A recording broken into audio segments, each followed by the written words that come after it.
Bonjour, aujourd'hui j'ai déniché pour vous un petit livre qui sera le ravissement certain pour les apprentis autonomistes et résilients. Ce livre est un peu différent de ceux que je chronique habituellement puisqu'il s'agit d'un livre de Jeanne Herzog, Vieilles recettes de nos villages, boissons ménagères, vins, apéritifs, liqueurs et sirops. Il y a dans ce livre, ce petit livre, 200 recettes. Et je pense que ça va plaire à beaucoup de gens. Alors, je me permets d'en choisir quelques-unes, histoire de pouvoir les partager, vous donner envie de peut-être vous procurer ce livre, ou même de tester un petit peu ces différentes recettes. Je pense que vous m'en direz des nouvelles. Et en tout cas, je compte sur vous pour me raconter tout ça. On commence par les boissons ménagères. Limonade aux fleurs de tilleul. Avec une poignée de fleurs de tilleul séchées, 6 litres d'eau, 500 g de sucre, 2 décilitres de vinaigre de pomme et un citron. Préparation, 10 minutes plus 20 minutes. On prélève le zeste de citron, on en extrait le jus, on met tous les éléments de la recette dans un grand pot en grès. Laissez reposer 4 jours en remuant le plus souvent possible. Placez ensuite le récipient pendant 3 jours au soleil. Lorsqu'il se forme de petites bulles à la surface, filtrez la limonade au travers d'un tissu fin. Versez la boisson dans des bouteilles, de préférence avec des fermetures métalliques à ressort. Placez debout à la cave. La limonade pourra être consommée après quelques jours de repos. Elle se conserve pendant plusieurs semaines. Évidemment, on fait ça à la période où le tilleul est en fleurs. On continue avec une limonade au citron, 20 minutes de préparation. Un citron non traité, évidemment, idéalement bio, de toute façon, 3 litres d'eau. Moi, je vous conseillerais d'utiliser de l'eau de source. 250 g de sucre roux, 2 cuillères à soupe de vinaigre de cidre. Coupez le citron en fines rondelles et les mettre dans un grand pot en terre, à nouveau. Ajoutez le sucre, le vinaigre et l'eau. Posez dessus un couvercle en laissant passer un peu d'air. Placez au soleil pendant 1 semaine. Passez la limonade, embouteillez et bouchez hermétiquement. Elle se garde environ 2 mois. Limonade aux fleurs de sureau. 10 minutes et 20 minutes ensuite. 4 ombelles moyennes de fleurs de sureau, 2 litres d'eau, 225 g de sucre et 2 citrons. Récoltez les ombelles en juin, les nettoyer mais ne pas les laver. Les mettre dans un bocal à large colle avec des citrons émincés et le sucre. Versez l'eau sur cette préparation. Recouvrir le bocal d'un petit carré de tissu et l'exposer au soleil. Remuez souvent le liquide. Après 5 à 6 jours, des bulles d'air devront se former. Filtrez alors la boisson, la versez dans des bouteilles et fermez hermétiquement. Placez au frais pendant 2 semaines avant de consommer. Il y a différentes variantes de cette recette, mais je me suis dit que ça pouvait intéresser certaines personnes d'entendre parler de cette espèce de champagne des fées, les fleurs de sureau. Alors, clairement, je ne vais pas toutes vous les faire parce que dans ce livre, il y a vraiment des pépites qu'il convient de prendre le temps de lire à tête reposée. Mais évidemment, on se doute bien qu'il s'agit de choisir des fruits de qualité, des fleurs dans des endroits où on les prélève, dans des endroits où on est un peu sûr de la provenance, c'est-à-dire le moins de pollution possible. Et notamment, c'est le cas pour le jus de des fraises des bois. 30 minutes plus 45 minutes en préparation, 1,5 kg de fraises des bois, si vous n'avez pas terminé de tout manger, un demi-litre d'eau. Vous lavez, vous écrasez les fraises des bois, vous les versez dans une casserole émaillée, vous ajoutez de l'eau. Chauffez et arrêtez le feu juste avant l'ébullition. Laissez reposer jusqu'au lendemain. Passez au travers d'un torchon mouillé et essorez en pressant légèrement. Remplir de jus les petits flacons avec des fermetures à agrafe métallique. Faire stériliser à 75 degrés pendant 20 minutes. Il est important de ne pas faire cuire les fraises des bois, même pas le temps d'un bouillon. On sucrera le jus, selon le goût à l'usage. Et je précise en fait que quand on parle d'utiliser une casserole émaillée, c'est parce que certains produits, notamment tout ce qui est citron, tomate ou autre, un peu acide, auraient du mal à fonctionner en synergie, en collaboration fructueuse en fait avec de l'aluminium. Donc, pour éviter que les choses ne tournent au vinaigre, vous avez intérêt, dans certains cas, et c'est précisé, d'utiliser une casserole émaillée. Voilà, ou quelque chose de qualité en tout cas. Nous avons du jus de groseille, du jus de mûre, du jus de pomme. Alors celui-là, je le trouve très intéressant. 250 g de sucre par litre de jus. Attention, je pense qu'il y a quand même les lobbies du sucre qui ont joué dans cette recette, dans ce livre. Hein, et vous avez peut-être intérêt à adapter parfois les quantités de sucre, histoire de ne pas en consommer trop. Donc là, sur cette recette de jus de pomme, c'est ne pas peler les pommes, les couper en quartiers, les mettre dans un grand récipient et les couvrir largement d'eau. Cuire la préparation jusqu'à ce que les pommes soient tendres, laisser reposer une nuit. Le lendemain, récupérer le jus à travers une mousseline. Les mettre à cuire avec du sucre, le jus à cuire avec du sucre, verser dans des bouteilles jusqu'à ras-bord et fermer avec des bouchons en caoutchouc. Et vous pouvez ensuite utiliser la pulpe pour faire une marmelade ou alors des pâtes de pommes, comme les fameuses pâtes de fruits. C'est intéressant parce que là, quand vous n'avez pas de pressoir, vous pouvez quand même jouer un petit peu, quoi. On peut faire du jus de prunelle après les premières gelées, du jus de rhubarbe qui servira un peu de sirop, en fait, on rallongera d'eau de temps en temps. On peut faire de l'hydromel aux épices, ça m'a paru très intéressant. Alors c'est parti pour la recette. Préparation et cuisson 1 heure plus 1 heure. Pour un tonnelet de 15 litres, donc il vous faudra un tonnelet donc, mais ça peut être intéressant si vous souhaitez préparer la période festive en fin d'année avec une boisson qui va surprendre vos invités. 2 kg de miel, à vous d'adapter éventuellement selon les quantités, au pire vous le diluerez par la suite.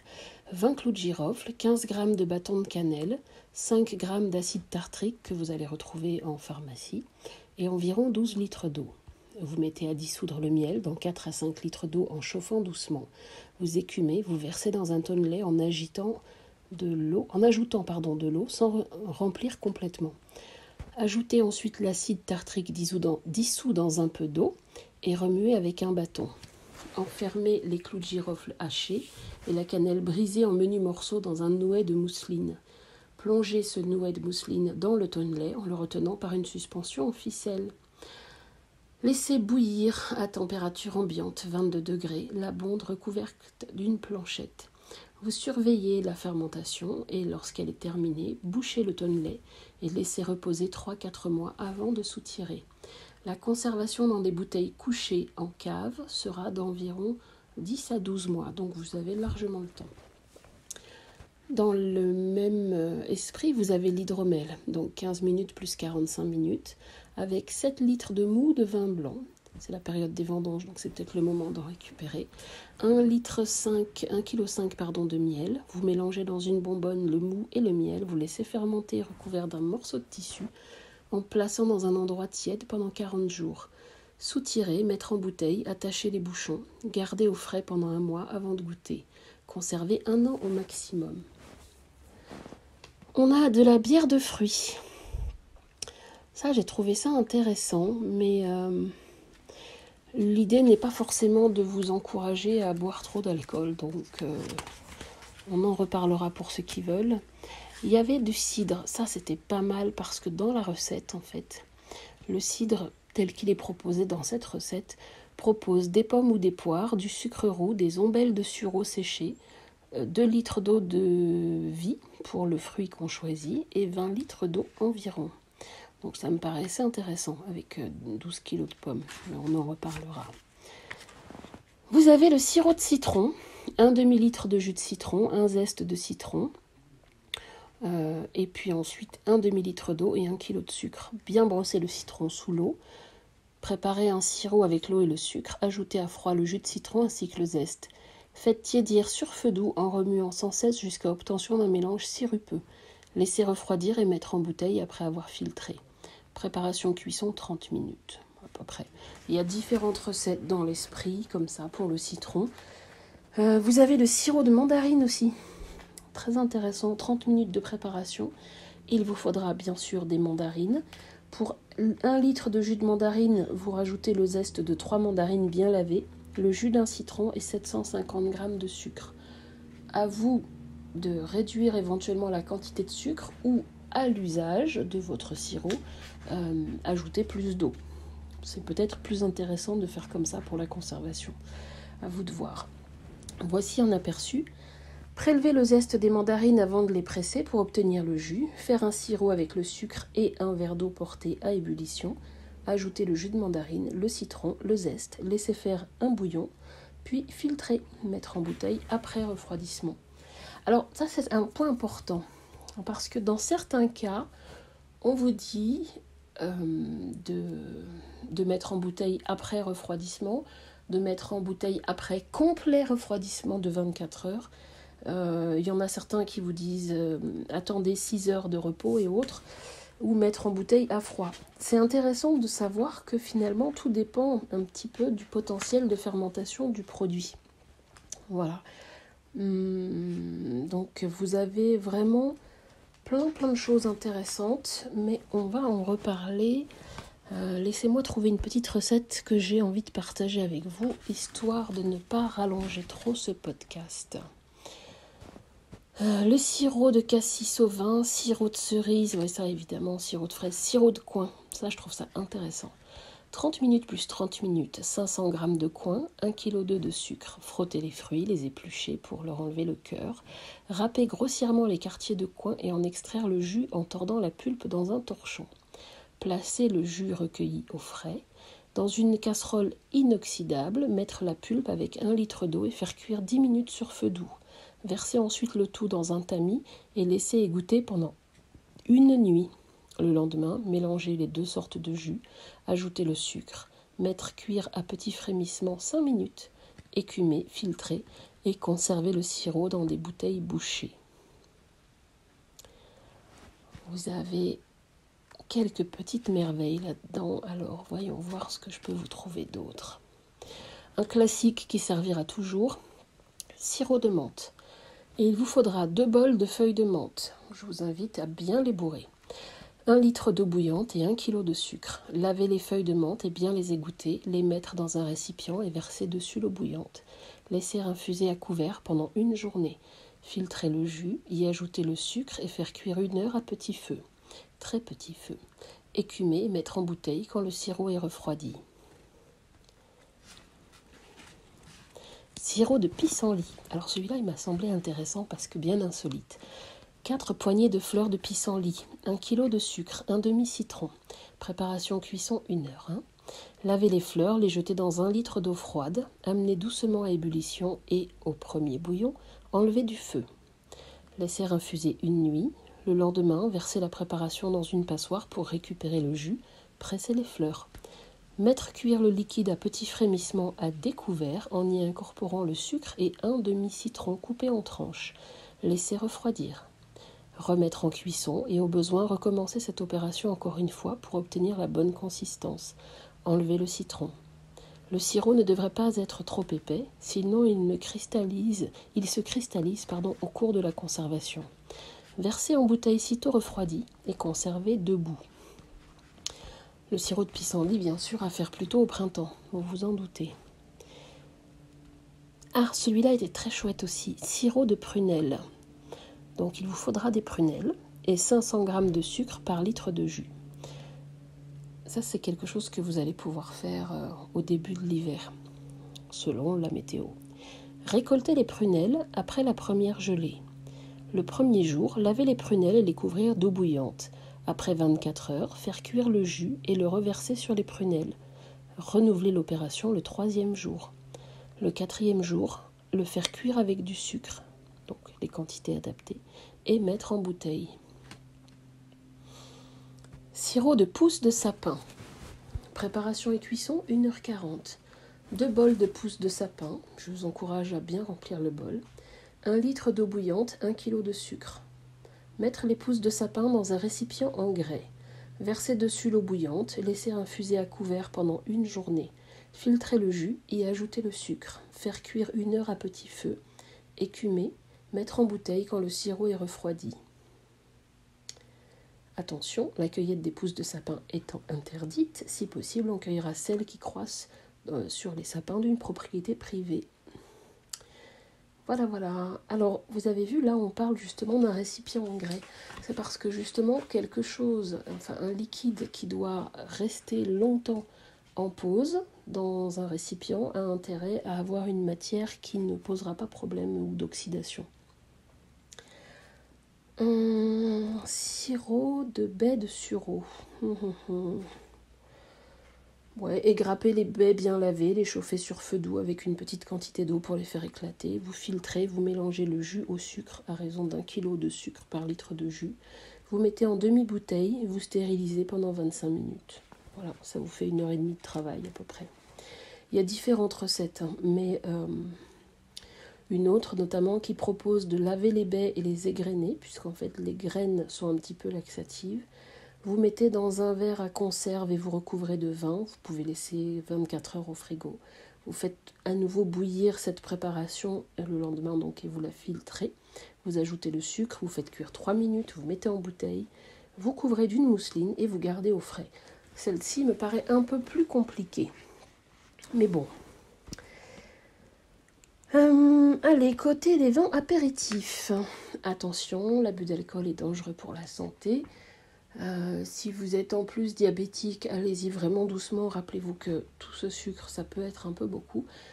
Mais c'est une façon, si vous voulez, de limiter les achats de produits qui sont trop industrialisés et de vous assurer de la qualité des fruits que vous allez utiliser dans vos boissons, en fait. Alquécange, vin d'alquécange avec du physalis, ça c'est un petit peu technique, on va le mettre de côté. Apéritif de feuilles de cassis, très simple, 10 minutes plus 15 minutes. 1 litre de vin blanc, 100 g de sucre et 2 poignées de feuilles de cassis. Laissez macérer les feuilles dans le vin sucré pendant 15 jours, filtré. C'est une boisson apéritive et tonique. Vous avez également du vin de basilic, du vin de camomille, du vin de coriandre, un hypocras aux épices. Alors l'hypocras, c'est très intéressant, c'est une boisson médiévale. 1 litre de vin blanc ou rouge, 125 g de sucre, 2 g de cannelle en poudre, 2 clous de girofle hachés, 1 g de massis, donc ça c'est ce qu'il y a autour de la noix de muscade, une espèce de petite membrane, une demi-gousse de vanille, idéalement Réunion ou Madagascar, et 1 décilitre d'eau de vie. Vous mélangez le tout. Vous laissez macérer 8 jours dans l'obscurité. J'insiste, dans l'obscurité. Vous passez et vous filtrez la boisson, mettre en bouteille et boucher, et conserver couché à la cave. Et oui, parce que vous avez vu, il y a des conservations qui doivent être ou debout ou couchées. Ça dépend en fait du type de fermentation que vous pouvez avoir. Alors, celui-là est très intéressant, le vin d'églantine. En plus, c'est très très joli sur les images, ça donne envie. Alors ça, c'est quelque chose que vous allez pouvoir faire cet hiver. Il vous faudra bien sûr des églantines. Si vous n'en avez pas, vous pourrez passer récupérer ça auprès du parc des Sauvageons parce que j'en ai plein. Préparation et cuisson 25 minutes. Il vous faut 5 kg de baies d'églantine blettes, donc récoltées en octobre ou novembre après les premières gelées. 12 litres d'eau et 5 kg de sucre. Vous pouvez bien entendu adapter les quantités. Lavez, enlevez queue et extrémité des baies, les écraser grossièrement au pilon. Diluez la purée avec une partie de l'eau et versez dans une bonbonne. Faire chauffer le reste d'eau et y mettre dissoudre le sucre. Laissez tiédir le sirop, puis l'ajouter dans la bonbonne. Placer à la cave et de temps en temps secouer la bonbonne. Ce n'est que lorsque les églantines rougiront à nouveau dans la nature que le liquide se colorera en rose. Le soutirez par temps clair, parce que par vin maussade, le vin deviendrait trouble. C'est donc la prescription d'une vieille recette vigneronne. Filtrez le vin et conservez dans des bouteilles bien fermées. Donc il y a un long temps de pause, mais ça vaut le coup. Voilà. Une recette d'hypocras au gingembre. 1 litre de vin blanc ou rouge, 10 g de rhizome de gingembre, un clou de girofle, un bâtonnet de cannelle, une pomme rainette, 150 g de sucre et 1 décilitre d'eau de vie. Préparation 15 minutes plus 15 minutes. Coupez le gingembre en fines tranches, détaillez la pomme sans la peler ni l'épépiner, déposez le tout dans un bocal, ajoutez les autres ingrédients. Après macération d'1 semaine, filtrez, versez dans des flacons et laissez affiner quelques jours avant de déguster. Vin de figue, vin de genièvre, vin de gentiane, vin de mélisse. Une poignée de mélisse fraîche et 1 litre de vin blanc. Vous faites bouillir la mélisse pendant 5 minutes dans le vin. Vous passez, vous filtrez donc et vous gardez ça dans des bouteilles. C'est un vin qui sera antispasme et digestif. Vin de noix, tout le monde connaît. Vin de pissenlit, on a déjà parlé du sirop, ça suffira. Vin de pruneau, vin de romarin, vin de sauge. Donc vin de sauge, c'est comme la mélisse en fait. 80 g de sauge et 1 litre de vin de muscat. Il y a moins de sauge que de mélisse, puisqu'en fait, la sauge, c'est un petit peu fort, d'accord. Là, pour le coup, on vous demandera de laver et de sécher la sauge fraîchement cueillie, la mettre à infuser dans le vin pendant 8 jours. Il n'y a pas de cuisson. Et on vous propose de boire un verre à Bordeaux de ce vin après les repas de midi et du soir. C'est un excellent remède contre la goutte, les rhumatismes et les maux d'estomac ou la nervosité. Mais rappelez-vous que l'abus d'alcool est dangereux pour la santé. Concernant les liqueurs, il y en a quelques-unes que j'ai trouvées particulièrement chouettes. Notamment la liqueur à l'acacia. Préparation et cuisson 10 minutes plus 10 minutes. 1 litre d'alcool à 45 degrés, un demi-litre d'eau, 500 g de sucre et 500 g de fleurs d'acacia, donc mai-juin à peu près. Faire bouillir 10 minutes l'eau dans laquelle on a fait dissoudre le sucre, retirer le feu et y mettre à macérer les fleurs d'acacia pendant une journée. Filtrer ce sirop et y ajouter l'eau de vie, mettre en bouteille et laisser bonifier 1 mois. Et croyez-moi, la fleur d'acacia, c'est quelque chose de tellement extraordinaire qu'en liqueur, moi, dès que les premières feuilles arrivent sur les arbres l'année prochaine, je plume l'arbre et j'en fais. Liqueur de bouillon blanc. Oui, ça peut être intéressant, mais il en faut vraiment une quantité considérable parce que ça n'est pas tout le monde qui a du bouillon blanc. Donc on va passer à la suite. Liqueur de café. 120 g de café en grains, 1 litre d'eau de vie à 45 degrés, une belle gousse de vanille et 30 morceaux de sucre. Mettre les grains de café et la gousse de vanille fondue en deux dans un bocal, couvrir avec l'eau de vie, laisser macérer 3 mois, récipient fermé. Vous passez ensuite l'eau de vie, vous y versez le sucre, vous attendez encore quelques jours pour laisser fondre correctement le sucre, vous filtrez et vous mettez en bouteille. En variante, vous pouvez légèrement concasser les grains de café, les chauffer un peu dans une casserole, puis les mettre dans un bocal avec l'eau de vie, le sucre et la gousse de vanille. Vous fermez le bocal, vous secouez 1 fois par jour pendant 1 semaine. Vous filtrez, vous mettez en bouteille et vous attendez 15 jours d'impatience avant de déguster. Je répète ce que je disais tout à l'heure par rapport au sucre. Histoire de rester raisonnable sur le sucre parce que personne n'a invité le diabète. Vous pouvez, au niveau des sirops, peut-être mettre un petit peu moins de sucre à la préparation ou rajouter plus d'eau à la consommation. Dans le cas d'une liqueur, vous mettrez 1 ou 2 glaçons et puis vous resterez raisonnable, on compte sur vous. Voilà. Liqueur de cumin, ça j'ai trouvé ça très intéressant. 70 g de cumin, 1 litre d'eau de vie, 250 g de sucre candi, 15 minutes et 15 minutes. Concasser le sucre candi, le mettre dans un bocal avec les graines de cumin, arroser avec l'eau de vie, laisser reposer dans un endroit tiède pendant 15 jours, filtrer, embouteiller et boucher. Liqueur d'estragon. Alors celle-là, je me suis dit, mais pour les allergies, c'est intéressant d'y penser. Je crois que tout le monde devrait avoir ça chez lui. 40 g d'estragon frais, donc c'est maintenant, parce qu'après ce sera plus difficile.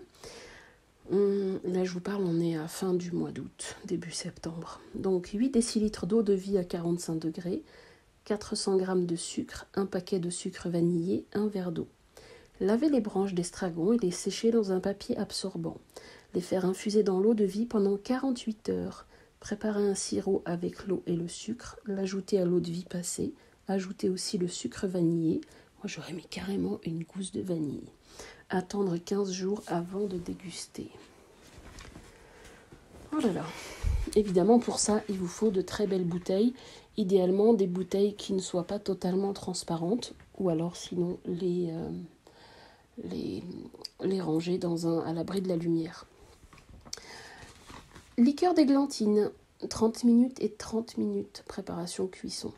1 kg de fleurs d'églantier bien mûres, 1 litre d'alcool de fruits.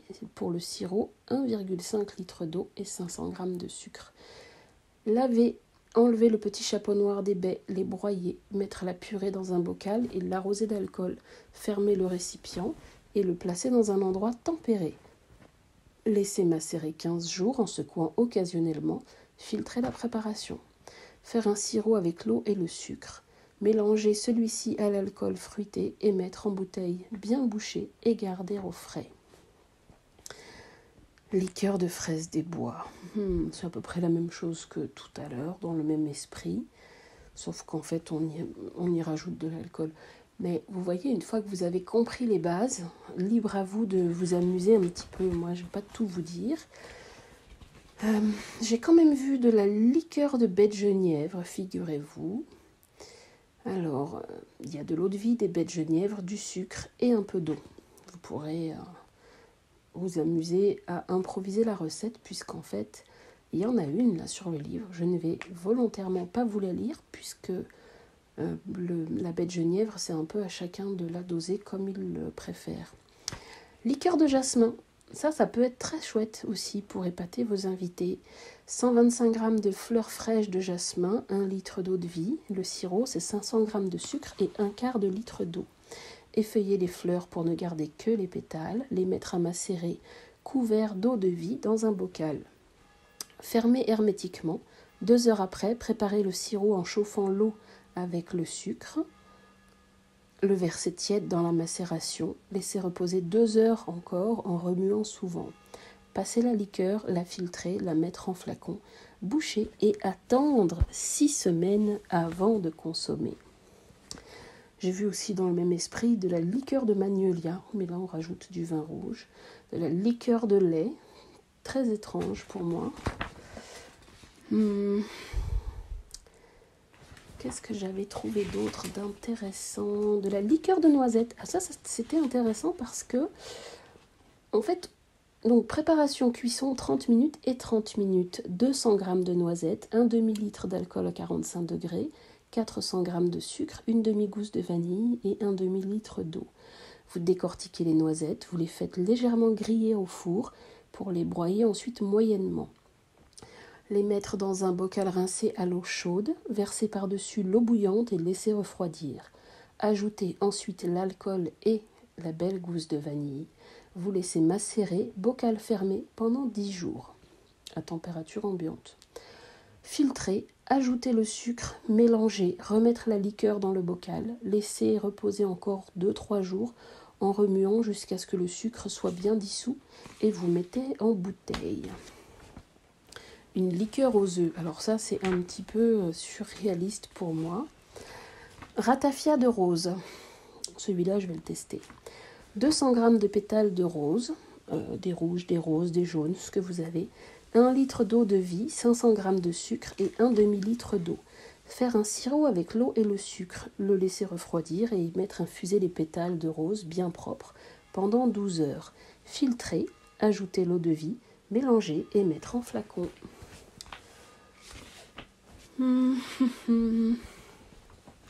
Liqueur de thé. Alors ça, c'est vraiment très simple. Préparation, cuisson, 20 minutes et 20 minutes. 70 g de thé de bonne qualité, 1 litre d'eau de vie à 40 degrés, 70 g de sucre, un verre d'eau bouillante et un bâton de cannelle. Mettre le thé dans une théière, verser dessus l'eau bouillante, remuer, couvrir, laisser infuser 2 à 3 minutes. Après cela, filtrer le thé.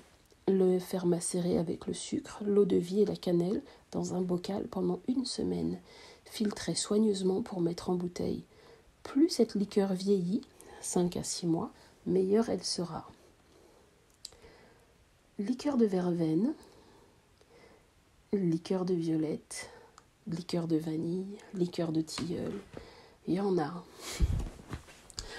Mais je terminerai en vous disant que dans la rubrique conseils, il y a quand même des petites choses très intéressantes à préciser. Les fruits utilisés pour la préparation de ces boissons doivent être sains, à pleine maturité et non traités. Les herbes seront cueillies juste avant l'emploi. Laissez macérer les fruits destinés au sirop dans du verre ou dans des pots en grès ou en porcelaine. On l'a expliqué pourquoi. Pour la cuisson des sirops, employez un récipient émaillé ou une bassine à confiture. Filtrez les boissons au travers un filtre à café en papier posé sur entonnoir. C'est souvent le plus simple. Si on utilise un linge pour faire passer une macération, le choisir en tissage peu serré pour mieux laisser passer le jus. Un collant, ça marche aussi. Le mouiller et l'essorer avant l'emploi. Le filtrage sera donc plus aisé. Pour garnir un tamis, lui-même posé sur un récipient qui ne s'oxyde pas. C'est très important parce que je connais des gens qui ont littéralement planté des liqueurs de cassis pour ce genre de problème en fait. Laissez le jus s'écouler sans presser pour qu'il reste limpide. S'il faut réduire les fruits en purée, on peut employer un moulin à légumes ou un mixeur. Utilisez des flacons récupérés en verre après les avoir bien rincés à l'eau chaude pour mettre les sirops chauds en bouteille. Les remplir jusqu'au bord et boucher aussitôt avec des capsules en caoutchouc qu'on va trouver dans les magasins type articles de ménage en plusieurs tailles. La capsule en place, la décoller légèrement du goulot de la bouteille pendant 2-3 secondes pour laisser sortir l'air et il se forme alors un vide entre le bouchon et le contenu de la bouteille qui empêchera la fermentation. Si malgré toutes les précautions prises, les sirops cuits présentent des défauts, des moisissures à la surface, enlevez celles-ci et refaire bouillir le sirop pendant quelques minutes en ajoutant un peu de sucre. Mettre en bouteille le sirop encore tiède et fermer. Les sirops froids peuvent être recouverts d'un bouchon de liège ou encore d'un petit bout de tissu fixé à l'aide d'un élastique. Ne pas utiliser de bouteilles en plastique pour la conservation des boissons. Il en est de même pour la macération de fruits dans l'alcool. C'est une eau de vie blanche ou eau de vie de fruits à 40 ou 45 degrés qui convient le mieux pour la préparation des liqueurs. S'il faut choisir un autre alcool, la recette l'indique. Versez l'alcool dans le sirop, le mélange sera plus réussi. Placez une étiquette sur la bouteille pour indiquer son contenu et la date de fabrication. Conservez les boissons debout à la cave ou dans un lieu frais et obscur, sauf quand autre chose est indiquée. Les sirops et jus de fruits se servent frais, coupés d'eau naturelle ou gazeuse, mais des glaçons à volonté. Les vins aussi doivent être frais. Les liqueurs se consomment de préférence bien rafraîchis ou sur des glaçons, donc que l'on retire juste avant qu'ils aient entièrement fondu. Je répète que l'abus d'alcool est dangereux pour la santé. En prévision de toutes les périodes festives et de ce que vous allez pouvoir partager ou offrir à vos amis, eh bien, je vous souhaite une bonne dégustation.